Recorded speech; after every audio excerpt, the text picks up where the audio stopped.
क्या आप जानते हैं एक बूढ़ी माँ रात के समय भोजन करके आराम करने जाती हैं। जब तक ये अपने रूम में बिस्तर के पास पहुंची, अचानक इनकी तबीयत बिगड़ने लगी। ये वही घर है जहाँ पर सब कुछ होने वाला था। बूढ़ी माँ ने अपनी बहू को बताया कि पेट में दर्द हो रहा है। बहू भी ये सुनकर घबरा गई और अपने पति को बताया, यानी कि बूढ़ी माता जी के बेटे को। ये घर कुछ घंटों में ही पूरे गाँव शहर में चर्चा का विषय बनेगा। आगे एक खेत में मिट्टी की खुदाई भी होगी, क्योंकि एक रहस्य जमीन के नीचे से निकलने वाला है। इसके बारे में ना तो कभी पुलिस वाले सोचे होंगे, ना गांव के लोग और ना ही स्वयं परिवार। क्या हो जब घर में हुई वारदात की जांच घर वाले ही करने लग जाएं। नमस्कार दोस्तों, तो क्या हाल चाल है आपके। आज हम बात करने वाले हैं रावत फैमिली केस के बारे में। इस घटना की शुरुआत होती है उत्तर प्रदेश की राजधानी लखनऊ से। यही काकोरी थाना क्षेत्र में मोहान रोड पर एक गांव पड़ता है, इब्राहिमगंज।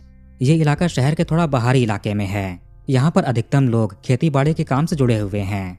इसी गांव में ही ये मकान है रावत परिवार का। इस मकान के निर्माण को भी ज्यादा समय नहीं हुआ था, हाल के कुछ साल में बना है।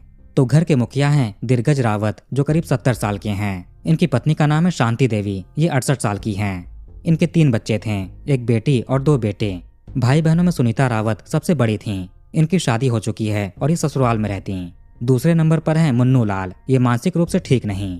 सबसे छोटे बेटे हैं मनोज रावत, 28 साल के। इनकी भी शादी हो चुकी है। पत्नी का नाम है शालिनी रावत, जो 26 साल की हैं।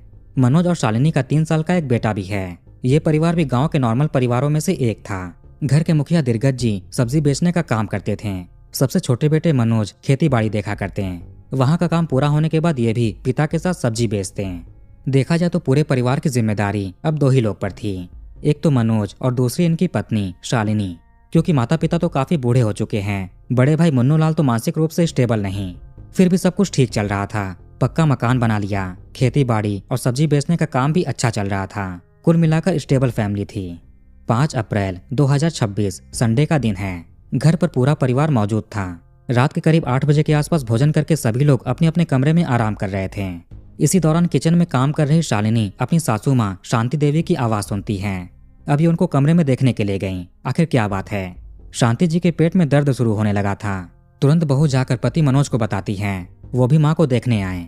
शांति देवी ने वॉमिट करना भी शुरू कर दिया। मनोज घबरा जाते हैं और फौरन भागकर एक क्लिनिक या मेडिकल स्टोर पर गए। वहां से दवा लेकर आए।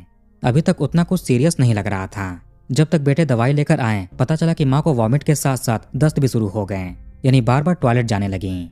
जो दवा बेटे ने लाई, माँ को खिलाया गया। इसके बावजूद भी कोई आराम नहीं हुआ। तबीयत और भी खराब होती गई। अब मनोज जी वापस भागकर उस क्लिनिक या मेडिकल स्टोर पर गए। इस बार दस्त की दवा लेकर आए। माँ को खिलाया गया। थोड़ा इंतजार भी करते हैं कि जल्दी ही दवा अपना असर दिखाएगी और सब ठीक हो जाएगा। लेकिन माताजी की उल्टी और दस्त फिर भी नहीं रुकी। अब परिवार में थोड़ा टेंशन बढ़ने लगता है। माँ को हॉस्पिटल ले जाना पड़ेगा, लेकिन कैसे ले जाएं? अब वो चलने फिरने की हालत में भी नहीं, कमजोरी भी होने लगी। पेट काफी दर्द कर रहा था। मनोज ने माँ से पूछा भी कि किस तरह का दर्द हो रहा है। शांति देवी जी पेट में जलन बता रही थीं। अब रात का टाइम है, हॉस्पिटल ले जाने के लिए कोई गाड़ी भी चाहिए। मनोज जी की बड़ी बहन सुनीता जी का ससुराल उन्नाव जिले के सोहरा मऊ के पास ज्ञानपुर नामक इलाके में था। घर से वहां तक की दूरी करीब 31-32 किलोमीटर होगी। पत्नी शालिनी सुझाव देती है कि उनके पास कार है, वही मंगा लेते हैं। मनोज ने तुरंत अपनी बहन को कॉल करके इसकी सूचना दी कि माँ की तबीयत खराब है, हॉस्पिटल लेकर जाना है। सुनीता ने कहा कि उन्हें यहीं पर लेकर आ जाओ, ये गाड़ी भेज रही है। सुनीता जी के एक बेटे हैं करण, 22-23 साल के। वही कार लेकर नानी के घर पहुंचे। नानी और मामा को लेकर उसी समय उन्नाव के लिए निकल गए। जैसा कि बहन सुनीता ने भाई को बताया कि जुनाबगंज में एक अच्छा हॉस्पिटल है, वहीं पर लेकर आ जाओ। वहां पर बहन पहले से ही इन लोगों का इंतजार कर रही थी। एडमिट करने की तैयारी हो चुकी थी। हालांकि ये कोई हाई फाई हॉस्पिटल नहीं था, छोटा मोटा क्लिनिक टाइप का था। रात के 10:30-11 बजे के आसपास तक हॉस्पिटल पहुंचे। डॉक्टर ने एडमिट कर लिया, ग्लूकोज की बोतल लगाई। जैसा कि मनोज जी ने मीडिया को बताया कि वहां डॉक्टर ने 4-5 इंजेक्शन लगाए। धीरे धीरे अब जाकर मामला थोड़ा कंट्रोल में आता है। माँ शांति देवी ने भी कहा कि अब पेट में जलन थोड़ा कम हो रहा है, दर्द कम हो रहा है। उल्टी और दस्त भी उसके बाद बंद हो गए। अब जाकर लोग थोड़ा चैन की सांस लेते हैं। चूंकि रात हो रही थी, इसलिए बाकी लोग अपने अपने घर पर चले गए।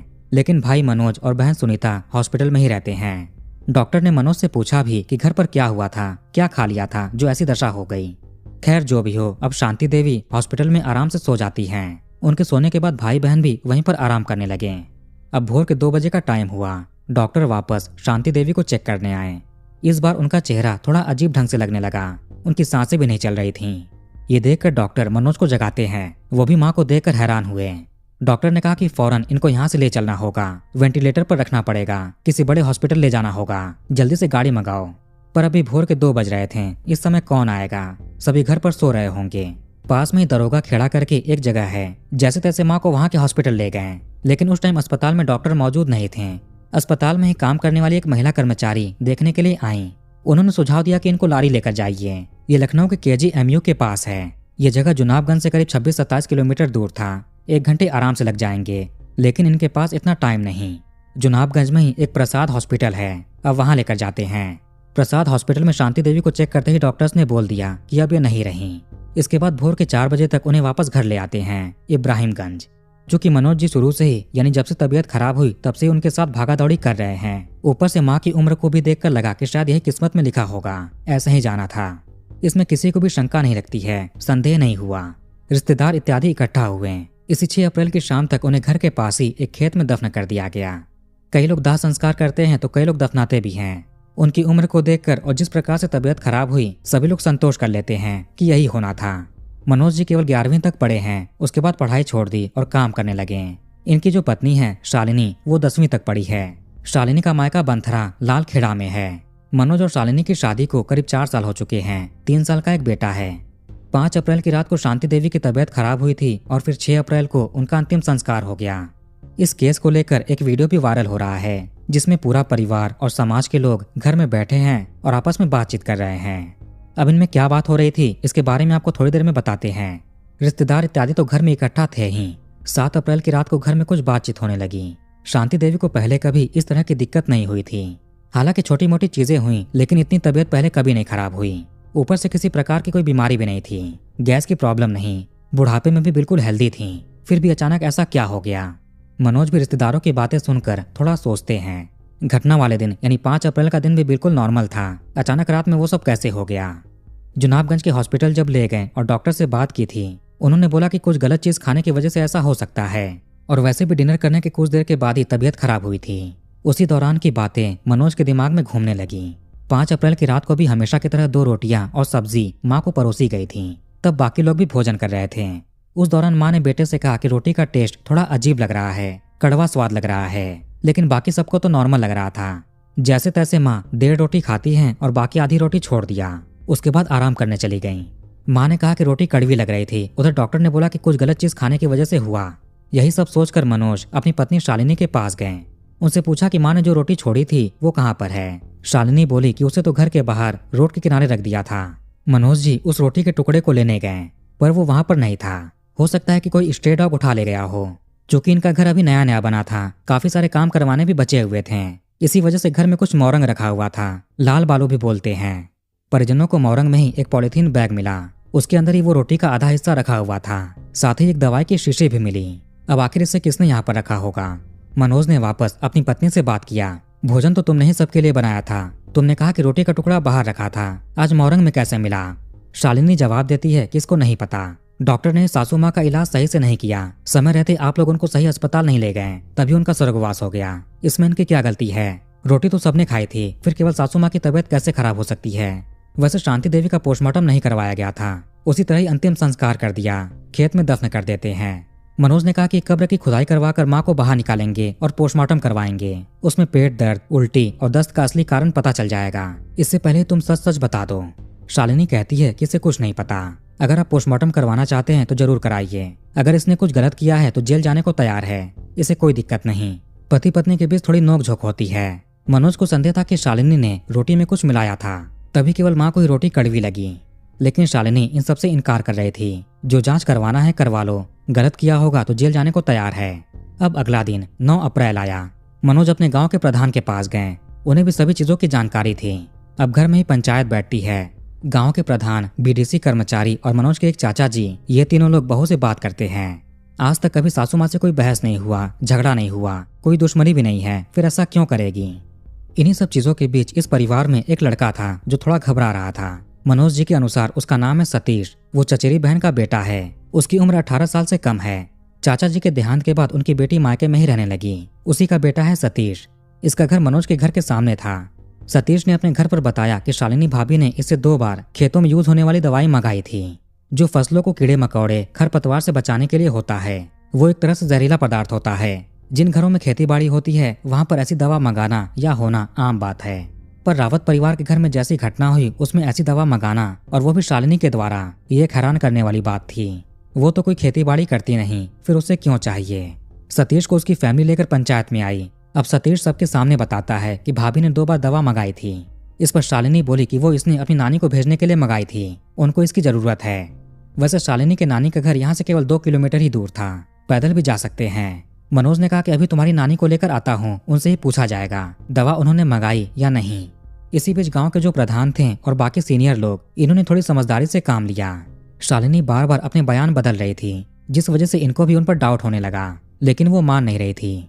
प्रधान जी ने प्यार से उससे बोला कि डरने की जरूरत नहीं है, ये तुम्हें कुछ नहीं होने देंगे, अपनी पहुंच का इस्तेमाल करके पुलिस की कार्रवाई से भी बचा लेंगे। इसी बीच प्रधान जी ने चुपचाप अपने फोन का कैमरा भी ऑन कर लिया।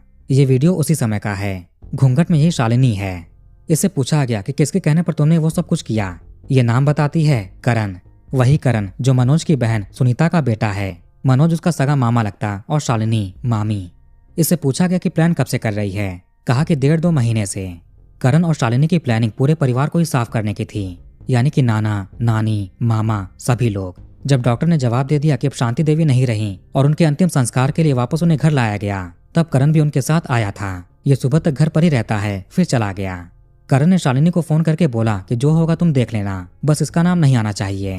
पूछताछ के दौरान शालिनी बोली कि बहुत थोड़ा सा ही सासू माँ की रोटी में मिलाई थी।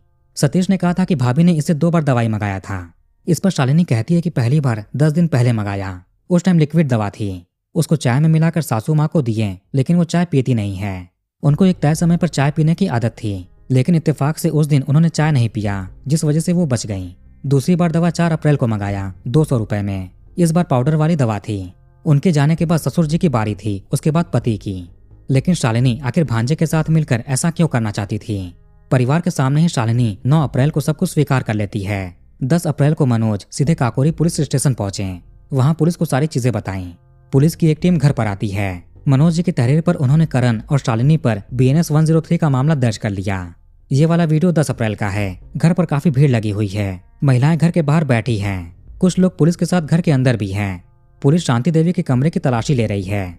फॉरेंसिक टीम भी मौके पर पहुंची। इन्होंने वो रोटी का टुकड़ा और दवाई की शीशी बरामद कर ली, उनको लैब भेज दिया। इसी बीच ऑफिसर्स ने सतीश से भी बात की। ये शालिनी की तरफ इशारा करके बता भी रहा है कि इन्होंने ही पैसे देकर दवाई लाने को कहा था। शालिनी भी चुपचाप एकांत में घूंघट लगाए बैठी है। DCP के नेतृत्व में एक टीम का गठन किया जा चुका था। एक टीम उन्नाव भी भेजी गई करण से पूछताछ के लिए। पुलिस ने शालिनी को हिरासत में ले लिया। 11 अप्रैल को डिस्ट्रिक्ट मजिस्ट्रेट से कब्र की खुदाई के लिए परमिशन ली जाती है। शाम तक कागजी कार्रवाई पूरी की गई और मजदूरों के साथ खेत में कब्र के पास पहुंचे। खुदाई शुरू होती है। इसी बीच गांव के सैकड़ों लोग भी रोड के आसपास खड़े होकर देख रहे थे। काफी भीड़ जमा हो रही थी। ऑफिशियल्स की निगरानी में करीब 3.5 घंटे खुदाई चलती है। शांति देवी को 5-6 दिन के बाद बाहर निकाला गया। पहले मनोज और बाकी परिवार से उनकी पहचान कराई, फिर पोस्टमार्टम के लिए अस्पताल भेज दिया। 12 अप्रैल को पोस्टमार्टम होता है। इधर शालिनी से भी डिटेल में पुलिस ने पूछताछ शुरू की। करण को भी ढूंढा जा रहा था। उसकी माँ सुनीता भी उसे ढूंढ रही थी ताकि पूछ सके कि तुमने इनकी माँ के साथ ऐसा क्यों किया। पुलिस उसकी कॉल हिस्ट्री और लोकेशन भी निकलवाती है। आखिरी बार उसकी लोकेशन कहाँ दिखी। शुरुआती पोस्टमार्टम रिपोर्ट में कुछ पता नहीं चलता, इसीलिए डॉक्टर शांति देवी के लीवर, किडनी और स्टमक को प्रिजर्व करके विसरा जांच के लिए भेज देते हैं। जब कोई जहरीला पदार्थ लिया जाए तो यही सभी ऑर्गन्स ज्यादा प्रभावित होते हैं। इनकी जांच में केमिकल कंपाउंड का पता चल जाता है। करण रावत 22-23 साल का लड़का। मीडिया के अनुसार यह भी 10वीं तक ही पढ़ा है, उसके बाद पढ़ाई छोड़ दी। ये इराक में रहकर काम करता था। जब इसके मामा जी मनोज की 4 साल पहले शादी हुई तब ये शादी में नहीं आ पाया था क्योंकि इराक में था। जनवरी 2026 में ये भारत आता है। जब नानी से मिलने के लिए इब्राहिमगंज आया तो अपने मामा और मामी से मिला। अभी शादी को 4 साल हो गए और 3 साल का बेटा भी है। इसके बावजूद भी करण शालिनी से आकर्षित हुआ। उसी को देखने के लिए, उससे मिलने के लिए अब अक्सर बार बार नानी के घर पर आने जाने लगा। मामा तो काम के चलते अक्सर घर से बाहर होते हैं, नाना भी बाहर होते हैं। बड़े मामा की मानसिक स्थिति ठीक नहीं, नानी भी अपने कमरे में होती, इसलिए कोई खास दिक्कत नहीं होता। मामी भी इसके ऊपर कहीं ना कहीं आकर्षित हुई। दोनों हंसी मजाक करने लगे, फोन नंबर एक्सचेंज किया और कॉल पर बातें करने लगे। ये घटना से केवल 2-3 महीने पहले जनवरी-फरवरी के आसपास की बात है। धीरे धीरे सासू माँ शांति देवी नोटिस करती हैं कि बहू घर के कामों में कम ध्यान देने लगी और फोन में ही लगी रहती है और किसी न किसी से बात करती रहती है, वो भी हंसते हुए। पता नहीं किससे इतना बात करती है। कभी कभार अचानक जब मामा जी घर पर आते हैं तो करण को शालिनी के साथ देखते हैं। इससे इनको भी अजीब लगता, बार बार वो घर पर क्यों आता है, वो भी बिना काम के। इससे इनको भी उस पर कुछ संदेह हुआ। इन्होंने करण को चेतावनी देते हुए बोला कि दोबारा घर पर आना मत, वरना अच्छा नहीं होगा, तुम्हारी माँ को सब कुछ बता देंगे। इसके बाद करण ने नानी के घर आना बंद कर दिया, लेकिन शालिनी से फोन पर बात होती रहती थी। एक दिन मनोज शालिनी का मोबाइल फोन छीन लेते हैं, वो कॉल पर थी। जब मनोज ने चेक किया तो पाया कि करण से बात कर रही है। इन्होंने फोन को गुस्से में जमीन पर पटक दिया, जिससे फोन टूट जाता है। ये अपनी पत्नी को समझाने की कोशिश करते हैं, किस दिशा में जा रही हो, हमारा घर परिवार है, उन पर ध्यान दो, 3 साल का इनका बेटा है, उसके भविष्य के बारे में सोचो, समाज के लोग क्या कहेंगे। अब चूंकि घर का ही मामला था, इसलिए मनोज जी इस बात को ज्यादा दूर तक नहीं ले गए। शालिनी भी माफी मांगती है कि अब कभी करण से बात नहीं करेगी। मनोज के कजन बहन का बेटा था सतीश, वो भी करण को अच्छे से जानता था, रिश्तेदारी है। जब भी नानी के घर पर करण आता तो पहले उससे ही मिलता। अब इस समय जब शालिनी का मोबाइल फोन मनोज ने तोड़ दिया तो करण उससे कैसे बात करे। फिर करण सतीश के फोन पर कॉल करने लगा। सतीश अपना फोन ले जाकर भाभी को देता। ऐसे फिर से शालिनी और करण एक दूसरे के संपर्क में आ गए। अब बार बार सतीश के घर पर आने से शांति देवी इस पर रोक टोक करने लगी कि बार बार क्यों आते हो, क्या काम है। ये बहू की हरकतों पर भी ध्यान देने लगी, एक एक चीज नोटिस करती। इससे शालिनी को काफी गुस्सा आता। एक दिन इसने करण से बात की कि क्या किया जाए, ऐसे चलता रहा तो कभी मिल नहीं पाएंगे। अब दोनों कॉल पर ही एक साजिश तैयार करते हैं, एक एक कर पूरे परिवार को खत्म कर देंगे, उसके बाद दोनों आराम से रहेंगे, फिर रोकने टोकने वाला कोई नहीं होगा, ऊपर से सारी जमीन जायदाद भी इनकी हो जाएगी। लेकिन घटना ऐसे अंजाम देना है जिससे किसी को संदेह ना हो। इन्होंने खेतों में यूज होने वाली दवाई को हथियार के रूप में इस्तेमाल करने की सोची। वैसे कुछ केमिकल पहले से ही कड़वे होते हैं तो कुछ को कड़वा किया जाता है जानबूझकर, अगर गलती से किसी के भोजन में आ जाए तो पता चल सके। प्लान के तहत घटना से 10 दिन पहले शालिनी सतीश को भेजकर दवा मंगाती है। सतीश ने पुलिस से कहा कि भाभी ने पैसे दिए कि ये दवा ला दो, इसने दुकान से ला दिए, बाकी इसको कुछ नहीं पता कि वो दवा का क्या करेंगी। यह उनकी साजिश में किसी भी प्रकार से जुड़ा नहीं है, कोई लेना देना नहीं। वो दवा लिक्विड में थी, चाय में मिलाकर सासू माँ को दिए, लेकिन सासू माँ चाय नहीं पीती। प्लान फेल हो गया। दूसरी बार फिर से दवा मंगाया, इस बार पाउडर वाला था। इस बार शालिनी सोचती है कि थोड़ा थोड़ा करके सासू माँ को देगी। अचानक से पूरा दिया और कुछ हो गया तो लोग इस पर संदेह करेंगे कि तुमने भोजन में मिलाकर कुछ दिया है।